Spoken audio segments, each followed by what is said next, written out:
Andhra cricket association నూతన కార్యవర్గం ఎన్నిక ఏకగ్రీవమైంది. తాడిపల్లిలోని విజయవాడ క్లబ్లో నిర్వహించిన సమావేశంలో ఏసీఏ అధ్యక్షుడిగా విజయవాడ ఎంపీ కేశినేని చిన్ని, కార్యదర్శిగా రాజ్యసభ సభ్యుడు సానా సతీష్ ఎన్నికయ్యారు. ఉపాధ్యక్ష పదవి ఎన్నిక సాంకేతిక కారణాలతో వాయిదా పడింది. 34 మందితో నూతన కమిటీ ఏకగ్రీవంగా ఎన్నికైంది. 3 ఏళ్ల కాల పరిమితితో ఏసీఏ పనిచేయనుంది. ఇక భవిష్యత్తులో చేపట్టే పనులు, స్టేడియాల నిర్మాణం, టోర్నమెంట్ల నిర్వహణపై సమీక్షా సమావేశాన్ని నిర్వహించారు. కార్యవర్గ సభ్యులందరికీ కూడా ధన్యవాదాలు తెలుపుకుంటున్నాం.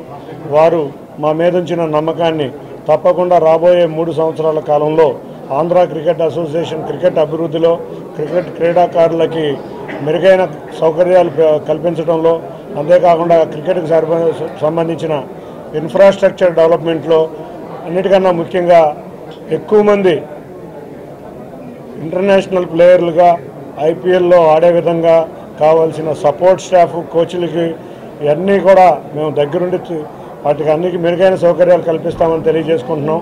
అన్నిటికన్నా ముఖ్యంగా మేము ఏపీఎల్ కూడా కండక్ట్ చేస్తున్నాం. ఈ ఏపీఎల్ కూడా చాలా బ్రహ్మాండంగా జరుగుతుంది. ఐపీఎల్ జరిగిన రీతిలోనే విశాఖపట్నం స్టేడియాన్ని తయారు చేయడం జరిగింది. అక్కడ ఉన్న క్రీడా అభిమానులందరూ కూడా రోజు రోజుకి అక్కడ ఏపీఎల్కి ప్రేక్షక ఆదరణ పెరుగుతుంది.